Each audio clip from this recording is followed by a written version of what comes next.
Well, good afternoon. It's just a delight to be here with you, particularly with being with EO, because it's so much fun. But all of our computers are now for sale. All of our iPads are for sale. We're not going to put anything on a computer anymore, okay? You've shown us the dangers, and we really appreciate that. It was a great presentation. And the presentations that we've had here today, for me at least, have been intellectually very stimulating. But what we want to talk about is the most important computer ever created, and that's you.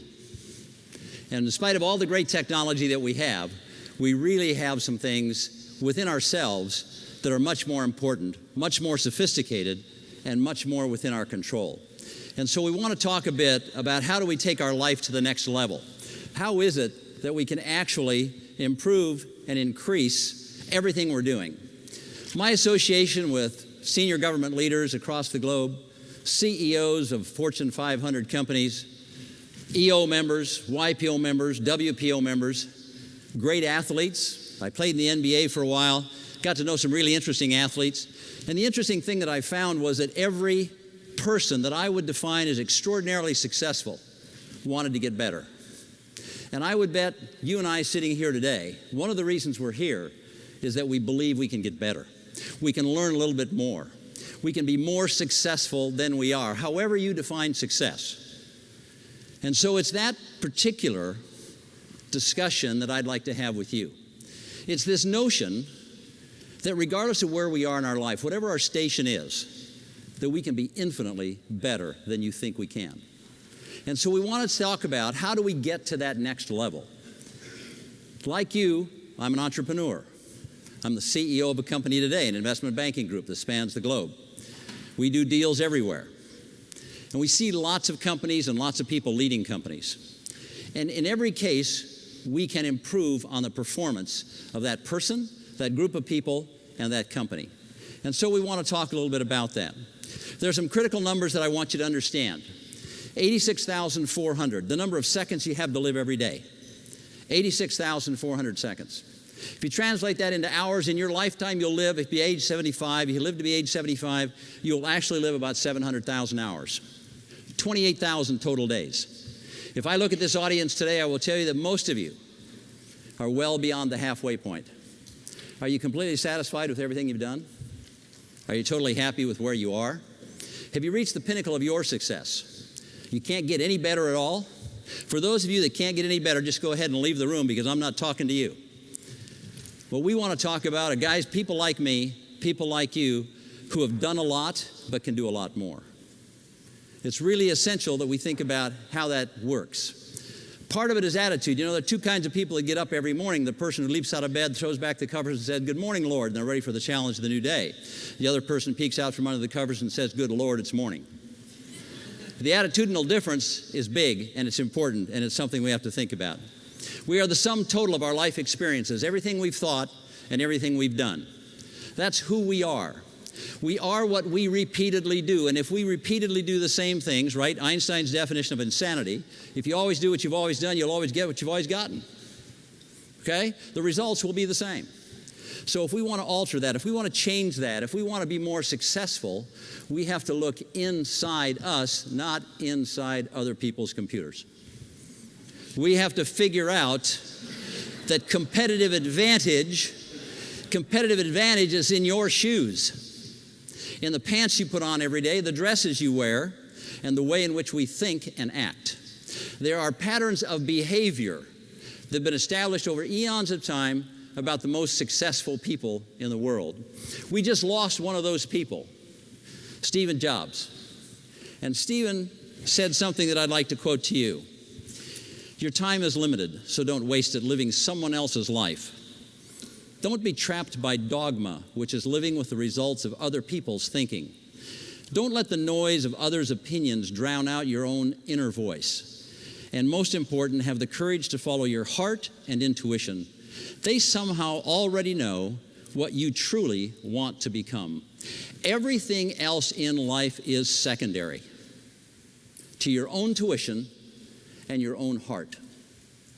We already know who we want to become. We are already in the making, the state of becoming the kind of people we want to be. But we take sidetracks and side roads, don't we? We come to the fork in the road, and at the fork in the road, we don't always take the one less traveled, we take the one that's stupid. We make dumb decisions. We make big mistakes. It's the whole notion of entrepreneurship. And I thought Biz spoke to that really well today, okay? But we are what we repeatedly do. We live in this world right now which is having an economic meltdown. And when we first went into this, our analysis said it would be 5 years. We now think it's 10 to 12 years. It's a long haul. It's political chaos here in the United States and all over the world, fostered by Twitter to some extent and by other forces to another extent. We have global tragedies. We only have to look at Japan, Indonesia, Virginia, and we understand that there are big impacts in the world beyond our control. But what do we do in a circumstance like this? What is it we have to do? Well, it seems to me that all of us are being challenged emotionally, physically, intellectually, and spiritually in new and interesting ways. And if I were to ask you to raise your hand as to whether or not your business has been affected by this recession, every hand would go up. It's touched you, your business, your family, your friends, your circle. All of us have been touched by this interesting time. Second only to the Great Depression of the late 20s and 30s. And so what do we do? Well, one way of thinking about it is if you want to know about the road ahead, ask somebody on the way back. Listen to those who have traveled the road before. Listen to those who may have some interesting insights. During crisis and chaos and deep challenge, I believe greatness emerged. Life gets our attention. It kind of slaps us in the face. Greatness doesn't define us. We define greatness. We determine whether we're going to be exceptional or not. And from time to time, you and I both know we want to blame others. I had a bad family life. My parents didn't send me to college. I dropped out. I was arrested. I drank too much. There are always excuses. The end result is there are no excuses. We are personally responsible and accountable for everything we do. This massive computer known as the human mind and body is ours completely to enjoy and to control. It is our responsibility. If you look anywhere beyond yourself, you're looking in the wrong place. I grew up on a John Deere tractor in Minnesota. My dad was very well educated, but he loved to farm. And so I would sit on his lap and he would quote Shakespeare and great books and teach me great lessons. And when I was 6 years old, he taught me a poem that I like very much. And if my brain works today, I'll try to remember it. It's called Think. I think I'd rather not think, for thinking is like a disease. I know I'd rather not know, for stupidity comes with such ease. And not so much stupid as content with the state, going through the day knowing only that I ate. But to think means to live, and to live means to do, and doing is what is done, but only by a few. Most people are talkers, not doers. Most people are BSers, okay? We have to have the power to persuade, but to persuade to the truths that exist within the human experience and the human mind. We define greatness. Jim Collins just came out with a great new book last week. Greatness is a Decision is the title of the book. We decide that for ourselves, and very often we decide that for our companies and the people around us. Those are our opportunities. Those are our challenges. Greatness is not a function of circumstance. Greatness is a choice, and it's discipline. And you and I have that every opportunity. As Gandhi said, as human beings, our greatness lies not so much in our capacity and our abilities to remake the world, but rather in our capacity to remake ourselves. You and I sitting here today, Los Angeles, California, we can turn like that and change our lives. We can make it better. We can make our spousal relationship better. We can make our relationship with our children better. We can work smarter. We can inspire our employees. We can take our life in our hand and make it so vastly superior to what it is today, no matter how good you think you are or I think I am. We can turn it on a dime. How long does it take to make a new habit? 21 days. You do the same thing over and over for 21 days, you're good. I gave a speech in Los Angeles 10 months ago, and I talked about some of these same things. A young man came up to me after that speech and said, I want to change my life. And I looked at him, and he was overweight, disheveled, long hair, dressed so-so, probably drank a little bit too much, maybe smoking too much, probably carousing too much. And I said, you know, it's really hard to change your life, but I can teach you how to do that. Call me in 4 days if you really think about it real hard. And if you still want to change your life, call me. I got a call bright and early. I want to change my life. Is that right? Okay, then here's what you do. This is what you do every morning when you wake up. This is what you do all day long. This is what you do before you go to bed. Every day you will send me your detailed schedule, and you will do these things. Are you committed to that? Said yes, he was. He wanted to change his life. He didn't like where he was. He wanted to improve everything about his life, his relationship with his family, his relationships with his girlfriends, his relationship with his EO companions. Well, that young man was up here on stage just a minute ago. His name is Reza Babar. He's the chairman of this event. He's 45 pounds lighter. He gets up at 6 o'clock in the morning. He couldn't run 100 yards a year ago. He runs 4 miles today and does yoga. Didn't like his law practice, closed his law firm, opened a manufacturing plant, doing what he wants to do and what he loves to do. Okay? For those of you who know Reza's changed in the last 10 months. We can change our lives all the time. We have the power to do that. Absolute power. Anything you want to change, we can do. Gandhi was absolutely right. Reza Babar is absolutely right. He decided there's a better way, and he was going to follow the better way. Tomorrow in our workshop, we're going to talk about the details of how you do that. To accomplish great things, you have to dream, but you have to plan. You have to believe, but you have to act. You can't do one without the other. How many of you know great dreamers? Just every time you talk to them, it's alive and it's exciting and it's fun, right? Because they're dreaming. They don't have a clue as to how to evacuate that dream. They don't have any plans to do that, but they're wonderful conversationalists. And how many of you know people who have these deep-seated convictions, but they don't act on them? Well, some of that is in all of us. And we can seal up the holes, and we can mold and morph our lives in ways that will make us so powerful and so unusually good that we can change the world just as Biz suggests. And in the final analysis, that's what we all ought to be about, is making this place, planet Earth, a better place. Our generation has not done a good job of handing you a great planet. You have to clean up our mess. My generation was not great. And I'm expecting you, for our children and grandchildren, to be really superior in your performance, in your family, in your business, in your community, in your faith, whatever they are. And to do that, you got to raise your game. You got to take your life to the next level. You got to really increase what you're going to do. Well, why do you want to change? You're all pretty perfect already. You don't want to do anything unusual. You don't want to disrupt your life. Why would you want to change?